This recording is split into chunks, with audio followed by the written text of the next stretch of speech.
कनेर के पुष्प एक बेलपत्र में रखकर नंदीश्वर के पास में बैठकर श्री शिवाय नमस्तुभ्यम बोलकर अशोक सुंदरी वाली जगह पर स्पर्श कराकर भगवान शंकर पर सातों फूल के साथ बेलपत्री की डंडी अशोक सुंदरी की साइड हो, ऐसा स्मरण करते हुए शिव को समर्पित कर दे।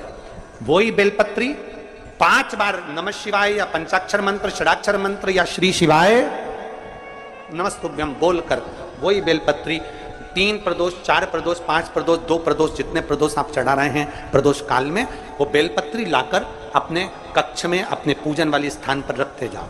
एक बेलपत्री एक प्रदोष पर लाओगे, अगला प्रदोष आएगा, कितना अंतर पड़ता है आपके भाग्य बदलने में, आपको खुद मालूम पड़ जाएगा कि आपकी किस्मत कैसे बदल गई। मेहनत आपको करना है, श्रम आपको करना है, आपको लगाना है, और बेलपत्री और कनेर का पुष्प शिव को चढ़ाना चालू करो। प्रदोष चढ़ाना। शनि प्रदोष जीवन को सुख देने वाली, संतान समृद्धि वैभव देने वाली निवेदन है आपसे।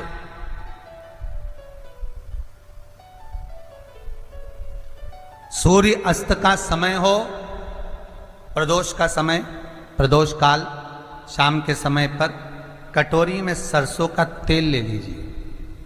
शंकर के शिवलिंग पर किसी मंदिर में जाकर सरसों का तेल शिव पर चढ़ाएं।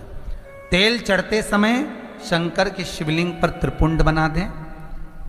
ये एक उंगली, चीटी उंगली के प्रयास करना, जब जब जिस महीने में जो प्रदोष पड़ा करे, जब प्रदोष पड़े बन सके 1 बेलपत्र, बन सके 5 बेलपत्र, शमी पत्र, हरा मूंग बेलपत्र, एक कलश के अंदर थोड़ा सा पानी लेकर 1 बेलपत्र, हरा मूंग, शमी पत्र डालकर और उसमें थोड़ा सा गुड़ कर भगवान शिव का स्मरण कर कर प्रदोष काल में, मान लो कोई काम आपका बहुत जरूरी है, बहुत दिनों से अब थक गए हैं, नहीं हो रहा, कर्जा बढ़ रहा है, धन नहीं आ रहा, व्यापार नहीं चढ़ रहा, या कोई समस्या बहुत प्रबल है, कोई एग्जाम में बैठ रहे हो नहीं हो रहा, परीक्षा भी दे दी है, रिजल्ट आने ही वाला है, तो भी प्रदोष काल में, प्रदोष के समय वो जल, मूंग, समीपत्र और बेलपत्र और गुड़ का शंकर के शिवलिंग को समर्पित करना प्रारंभ कर दो। के दिन प्रदोष काल में, प्रदोष के दिन प्रदोष काल में किसी शिवालय में जाएं, शंकर के मंदिर में जाएं, एक ही दिए के अंदर एक फूल बाती, कैसी बाती है? फूल बाती, और उसी दिए के अंदर एक लंबी बाती, 2 बाती। कौन सी बाती हैं? जम के बोलो जरा। एक फूल बाती, एक लंबी बाती, 2 बाती। एक ही दिए के अंदर फूल बाती, लंबी बाती दोनों रख लें। थोड़ा सा घृत की बातियां, तेल की बाती नहीं, घी की बाती रखें, और दोनों बातियां उसमें रखकर 3 बेलपत्र भगवान शंकर के मंदिर में लेकर जाएं। दिए को भी प्रज्वलित नहीं करना है। पहली बेलपत्र नंदीश्वर की जो ऊपर का भाग होता है, जिसको हम शिव तत्व भाग कहते हैं, नंदी के पीठ पर एक भाग होता है जिसको शिव तत्व भाग कहा जाता है, वो नंदी की पीठ पर जो भाग है वहां पर एक बेलपत्र समर्पित करें। दूसरा बेलपत्र आप जो माता पार्वती जी का, जैसे ये शिवलिंग है और ये गोल भाग है, ये माता पार्वती जी का हस्तकमल है, तो माता पार्वती जी का जो हस्तकमल है, इस हस्तकमल पर कहीं पर भी एक बेलपत्र आप समर्पित कर दें। और तीसरे नंबर की जो बेलपत्र है वह भगवान शंकर पर समर्पित कर दें। जो दिया आप लेकर गए हो मंदिर में, उसी दिए को नंदी और महादेव, इन दोनों को दर्शन कराते हुए अगर मंदिर के अंदर लगाने दें दिया तो ठीक है, ना लगाने दें तो दीप को बीच में बस स्पर्श कराकर, भले बाहर जाकर लगा दो, पर प्रयास करो वो दीप, वैसे तो बीच में नंदी और शिव के मध्य में वो दिया स्पर्श होना चाहिए। जैसे ये नंदी है और ये शिव है, तो इसके मध्य में दीप स्पर्श कर ले, भले उसको जलाने ना दे, पर स्पर्श मात्र कर कर अगर आपने एकांत में कहीं पर भी ले जाकर लगा दिया, उस दीप को जला दिया, तो गया हुआ कितना भी करोड़ रुपया हो, वो धीरे धीरे कर कर गया हुआ धन हमारा वापस आता ही है।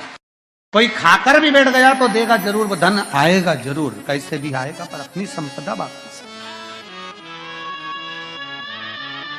शिव तत्व की प्राप्ति है। भगवान शिव जी को अगर अनार का पुष्प समर्पित करा जाता है तो संपदा की कमी नहीं होती, कभी वैभव की कमी नहीं।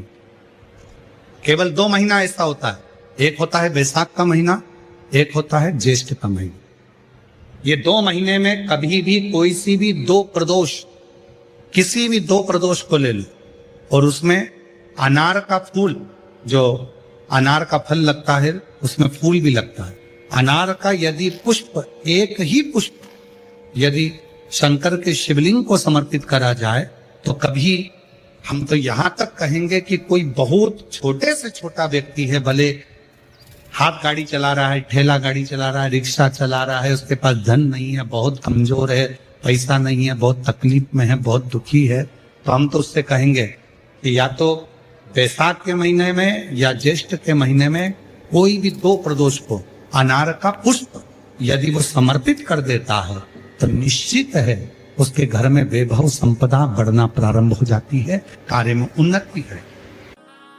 शिव कथा कहती है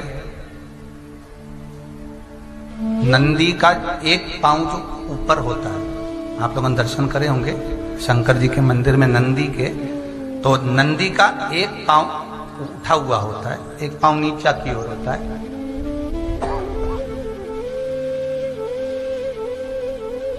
शिव पुराण की कथा कहती है, मान लो कोई हड्डी से जुड़ा हुआ रोग,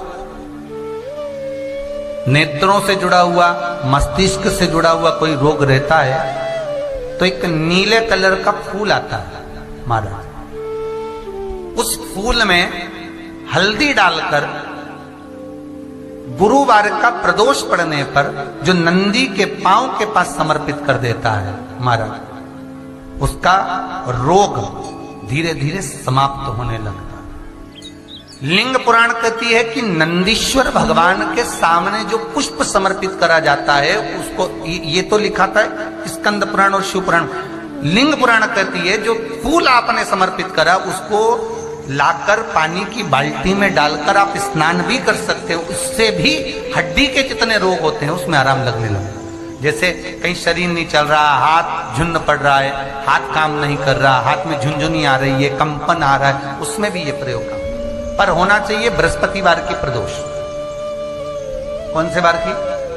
बृहस्पतिवार, गुरुवार की प्रदोष। प्रदोष काल का दीप, प्रदोष काल की आराधना, प्रदोष काल की साधना और प्रदोष काल में परमात्मा का लिया गया नाम हमारे करोड़ों करोड़ों करोड़ों करोड़ों पुण्य को प्रबल कर देता है और हमारे पाप को छिन्न कर देता है। हमारे पाप, प्रदोष, शिवरात्रि, सोमवार की अष्टमी, ये वो तिथियां हैं, ये वो वार हैं। अगर कोई भूल से भी शंकर भगवान के शिवलिंग का निर्माण करता है या अपने घर में रखे हुए शिवलिंग पर शमी पत्र को समर्पित कर देता है तो जिंदगी में उसका बाल बांका हो ही नहीं सकता। प्रदोष के शमी पत्र में बल होता है, प्रदोष के शमी पत्र में। किसी व्यक्ति ने अपनी जिंदगी में एक नियम बना लिया कि मुझे प्रदोष के दिन बाबा देवाधिदेव महादेव को एक कमल का पुष्प चढ़ाना, और कई मौसम ऐसा होता है कि उसमें कमल का पुष्प नहीं मिलता तो कमल गट्टा बाजार में मिलता, देखा है आप लोगों ने, काला कलर का होता है कमल गट्टा। एक कमल का गट्टा भी यदि देवाधिदेव महादेव को, यदि कोई कितना भी दरिद्र है, कितना भी गरीब है, उसका कोई व्यापार नहीं, कोई व्यवसाय नहीं, कोई नौकरी नहीं, कोई चाकरी नहीं, कितना भी परिस्थिति से मारा हुआ व्यक्ति है, अगर उसने प्रदोष की प्रदोष नियम बना लिया, प्रत्येक 12 महीने का मैं नियम लेता हूं और पूरे 24 प्रदोष मैं बाबा को कमल का, जिस समय पर कमल का पुष्प मिल जाए उस समय पर कमल का पुष्प चढ़ाओ, ना मिले तो कमल गट्टा चढ़ाओ। पर जिसने प्रदोष का नियम बना लिया, एक साल पूरा नहीं होगा और मेरा बाबा उसका हाथ पकड़कर उसको मंजिल तक पहुंचाना पड़ा।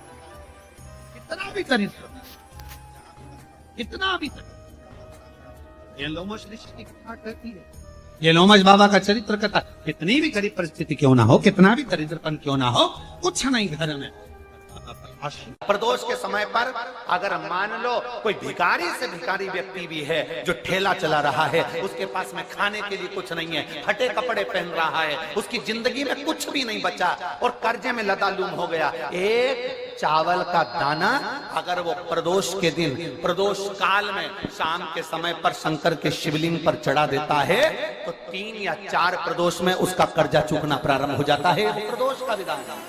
शादी के हो गए 40 वर्ष, शादी के हो गए और औलाद है ही नहीं, डॉक्टर ने भी हाथ, तब आखिरी में एक काम चालू करो, प्रदोष का दिन दोनों पति पत्नी व्रत चालू कर दो प्रदोष का, और प्रदोष काल में शाम के समय जाकर एक ही दिए में 2 लंबी बाती जानते हो ना, रुई की लंबी कपास की बाती, दोनों बाती एक ही दिए में रखकर पति पत्नी दोनों उसको प्रज्वलित करना प्रारंभ करें, बाबा संतान देकर ही रहेगा, औलाद आएगी ही।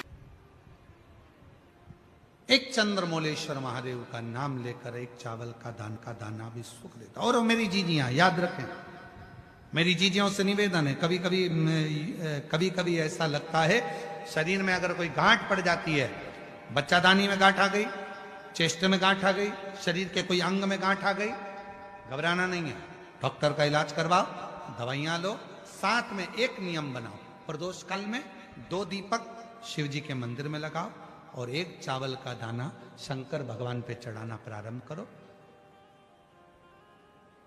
वही चावल के दाने को वापिस उठाओ। अगर प्रदोष का व्रत नहीं है तो उसी दिन खाओ, और अगर व्रत है तो दूसरे दिन उस चावल के दाने को जरूर खाओ। धीरे धीरे वो गठान जो शरीर के अंदर है वो गलना प्रारंभ हो जाती है। थोड़ा दिन करोगे आपको उसका फल प्राप्त होना प्रारंभ हो जाएगा। एक चावल का दाना भी चंद्र का प्रतीक है, चंद्र का। सभी लोग साथ में बोलेंगे, बोल चंद्रशेखर महादेव की। एक चावल का दाना चंद्र का प्रतीक। जिभ्या, शंकर भगवान को प्रसन्न करना है तो एक धतूरा, एक चावल का दाना, धतूरा चढ़ाओ शिवलिंग पे, चावल का दाना सुंदरी की, हाथ रखो चावल के दाने पर और शिव जी से अपने मन की बात प्रदोष के दिन, प्रदोष काल में शाम के समय चंद्रमौलेश्वर महादेव का नाम लेकर कह दो। 3 महीना तो जाने दो, 3 दिन में वो बाबा मुराद पूर्ण करना प्रारंभ कर दे।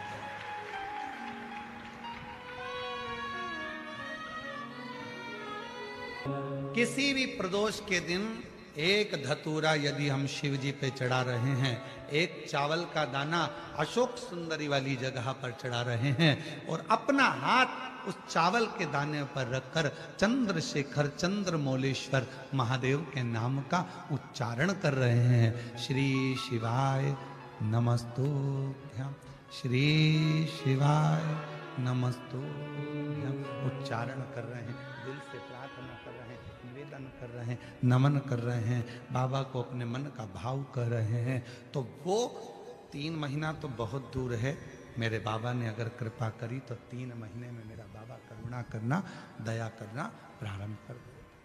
किसी भी प्रदोष के दिन एक धतूरा यदि हम शिव जी पे चढ़ा रहे हैं, एक चावल का दाना अशोक सुंदरी वाली जगह पर चढ़ा रहे हैं और अपना हाथ उस चावल के दाने पर रखकर चंद्रशेखर चंद्रमौलेश्वर महादेव के नाम का उच्चारण कर रहे हैं। श्री शिवाय नमस्तुभ्यं, श्री शिवाय नमस्तुभ्यं उच्चारण कर रहे हैं, दिल से प्रार्थना कर रहे हैं, निवेदन कर रहे हैं, नमन कर रहे हैं, बाबा को अपने मन का भाव कर रहे हैं। तो वो 3 महीना तो बहुत दूर है, मेरे बाबा ने अगर कृपा करी तो 3 महीने में मेरा बाबा करुणा करना, दया करना प्रारंभ कर दे। 3 चंद्रशेखर कथा सुनो, कथा की आरती हो,